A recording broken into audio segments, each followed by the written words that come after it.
नुसरत साहब, बहुत शुक्रिया आपके वक्त का।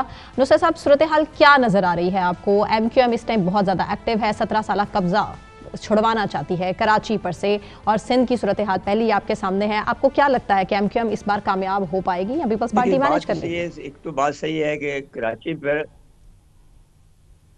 नहीं, देखिए, जहां तक पीपल पार्टी का काम है वो उन्होंने ज्यादती की है कराची के साथ में हम्म। और मुसलसल कर रहे हैं। और अगर इसकी तारीख देखे जाए कराची की तो यही है कि वो कराची को कभी भी इनके साथ में पिछले सालों के बाद, पहले जब पाकिस्तान बना था उससे पहले भी, तो ये तो बम्बई के साथ था, फिर इसके बाद में पहले लसबेला के साथ था, 1870 के अंदर ये लसबेला के साथ था। अब बात ये है कि बहस ये नहीं है, बहस ये है कि जब भी यहाँ पर अगर काम वगैरह हो और ये जो तरीका इस्तेमाल किया हुआ है इन्होंने, एक सारा जो आप इंतजामिया है इन्होंने अच्छा, नहीं पीपल पार्टी ने नुसरत अपने लोगों मिर्जा पे लगा साहब, दिया। ये जो हालिया सियासी तनाव है, ये आपको क्या नजर आ रहा है कि ये तनाव MQM क्यों पैदा कर रही है? क्योंकि शुरू तो MQM ने किया है। नहीं, एमक्यू ने तो नहीं किया। बात यह है कि ये तो अब इस वक्त जो शुरू हुई है वो तो एस्टेब्लिशमेंट की तरफ से हुई है। अभी तो हमने तो यही बात इनसे भी कलवाई थी इन लोगों को कि भाई ये आप नहीं करें, जो उनको उनकी जो पॉलिसी होगी उसको देखें क्या पॉलिसी चाहते हैं वो। क्योंकि यहाँ पर जो बिजनेसमैन हैं वो उन्होंने ये शिकायत की थी चीफ ऑफ आर्मी स्टाफ से कि ये जो आपने इनके साथ में पीपल पार्टी के साथ में जो कर रखा है उसके साथ में ये हमारे साथ इंसाफ नहीं कर रहे हैं। तो इसके बाद से फिर ये मामला शुरू हुआ। फिर दूसरी बात ये है कि यहाँ पर अगर आप देखेंगे सिंधु देश की तहरीक भी चल रही है खामोशी के साथ में, और ये किसी वक्त भी खतरा बढ़ सकता है। तो उस वक्त में ये हम पहले भी जब हम थे, मैंने जब पाकिस्तान में मैं 1984 में आया था, तो उस वक्त भी मैंने 1984 में बाहर रहकर मैं आया था, जो इटली में मेरा क़याम था। तो वहाँ पर मैं एक प्रोजेक्ट लाया था, CQBI, command control intelligence system.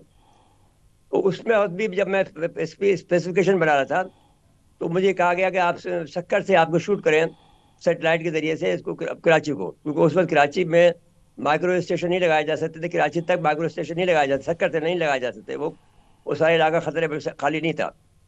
फिर बाद में थोड़े दिनों बाद में ठीक हो गया। तो अब ये बहस जरूर है कि यहाँ पर एक सिलसिला जरूर चल रहा है, ये जो तजाद है ये बढ़ता चला जा रहा है।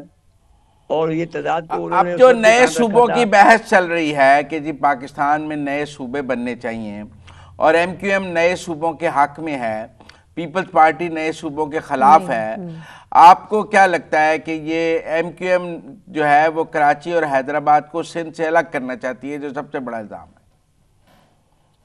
देखिए, मैं तो खुद हैदराबाद का रहने वाला हूँ और एक ज़माने में जब इसकी तहरीक चली थी तो मैंने इसकी मुखालफत की थी।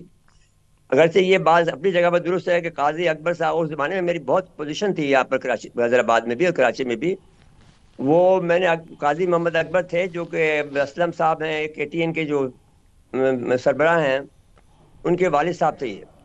और वो काजी मोहम्मद अकबर मेरे बहुत दोस्त है। वो थे जो कि जिन्होंने GM सैयद को हराया था 1946 के इलेक्शन में। तो अब इस सूरत हाल में जब ये देखा जाता तो उन्होंने मुझसे खुद कहा था कि भाई देखिए, ये अपर सिंध के लोग जो हैं हमें लोअर सिंध के लोगों को अपने कभी वज़ीर आज़म नहीं बनने देते हैं। अभी तक आप देख रहे हैं कि जो लाड़काना है, नवाब शाह है, इसके अंदर अंदर ये वज़ीर आला सिंध होता है। और कोई भी आदमी लोअर सिंध का जो नवाब शाह से नीचे है वो नहीं बन सकता। जैसे अमीन फ़हीम था, वो भी इनका पार्टी का था लेकिन उसको भी नहीं बनाया, हालांकि वो पीपल पार्टी का था और बहुत बहुत वफादार भी रहा अमीन फ़हीम साहब। तो अब ये बहस तो उन्होंने मुझसे कहा था कि तुम इनकी तस्लीम करा दो। वजह ये थी कि जब मैं यहाँ आया था तो मेरे अयूब साहब के बेटे से, अख्तर अयूब साहब से, कैप्टन अख्तर अयूब साहब से मेरे बहुत अच्छे ताल्लुकात थे। मैं हरीपुर में पढ़ता था।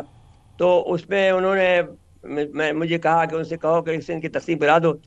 तो मैंने कहा आप मुझे क्यों मरवाना चाहते हैं, मैं तो नहीं करना चाहता तकसीम, तो हम तो साथ रह के रहेंगे, साथ मिलकर लेकिन रहेंगे। तो लेकिन आप ये समझते हैं कि पीपल्स पार्टी के दौर में कराची की वो तरक्की नहीं हुई जो लाहौर की हुई, या कराची जो है वो ये तासुर के कहीं ना कहीं लाहौर से पीछे रह गया? आप इसको ठीक मानते हैं? बिल्कुल सही बात है ये। कराची लाहौर तो बहुत आगे चला गया। एक ज़माने में जब मैं नवाज शरीफ साहब का एडवाइज़र था तो उस वक्त भी जब यहाँ पर तरक्की हो रही थी, शहबाज शरीफ कर रहे थे, तो शहबाज शरीफ ने एक दिन मुझे कहा कि आप मेरे साथ मुझे एयरपोर्ट पर लेने आ जाएं। वो इस्लामाबाद में थे तो मैं लाहौर में था। उन्होंने कहा आप जाए नहीं, मुझे मेरे से बात करके जाएं। तो वहां पे जब गए तो उस वाले में बहुत ज्यादा हालत खराब थी। तो उन्होंने मुझे कहा कि जिस सड़क पे आप जा रहे हैं, ये सड़क कैसी है? मैंने कहा ये बहुत अच्छी बनी है, हमवार है बहुत। तो उन्होंने कहा कि आपको ये मैंने बनाई है। तो मैंने कैसे बनाई, पैसे तो है नहीं। तो उन्होंने कहा था वो मैंने बहुत सी जमीनें बेची हैं और ये बना ली। तो ये आकर मैंने मोइन हैदर से कहा, जनरल मोइन हैदर से, जो गवर्नर सिंध थे, मैंने उनसे कहा भाई आप क्यों नहीं तरक्की कर रहे हैं, करने दे रहे हैं? तो उन्होंने कहा साहब ये सिलसिला वहां शुरू है। अच्छा, नहीं, तो अब लोग कैसे आपको ये तो नहीं लगता कि एमक्यूएम और पीपल्स पार्टी की लड़ाई में कराची का अमन दोबारा तबाह हो जाएगा? क्योंकि एक दौर में हमने पीपल्स अमन फोर्स भी देखी, कराची के सेक्टर कमांडर्स भी एमक्यूएम के देखे। आपको ये वायलेंस में जाता नजर आता है या ये सियासी लड़ाई रहेगी? नहीं, वायलेंस तो होगा इस लिहाज से कि ये बहुत ज्यादा पक रहा है, लावा बहुत पक रहा है ये, और वायलेंस बहुत होगा जरूर यहाँ पर, क्योंकि हर आदमी तप रहा है यहाँ पर और गुस्से में है। और हम जैसी आवाज, जो सेनर आवाज है, वो दब जाती है। इस लिहाज से ये जो सूरत हाल है काफी संगीन है। इसको अगर ये अक्लमंदी से पीपल पार्टी हल करें तो हो सकती है बात। भाई वो आप इनके जो हक है वो दें उनको, उनकी जो है नुमाइंदगी दे दें, उनकी ब्यूरोक्रेसी में दें, उनकी पुलिस में दें। अब देखो ना, ऊपर से नीचे तक सारा निजाम आप जो है। समझते हैं सिंध में कोटा सिस्टम खत्म होना चाहिए? भाई इस कोटा सिस्टम, मैंने उसके खिलाफ शरीयत कोर्ट से मुकदमा जीता था, कोटा के खिलाफ, फिर सुप्रीम कोर्ट जीता मैंने मुकदमा। तो वो ये फिर दोबारा लागू कर लिया असेंबली में पास कराकर। तो अब ये तो नहीं, खत्म तो होना चाहिए बिल्कुल, इसमें कोई दो राय नहीं है। अब तो बहुत तरक्की कर गया सिंध, जो है सिंध के जो लोग हैं, आप देखते कि 1.5 लाख तो फौजी है हमारा सिंध का जो है फौज में है। 2 मेजर जनरल है, 1 लेफ्टिनेंट जनरल होने को है।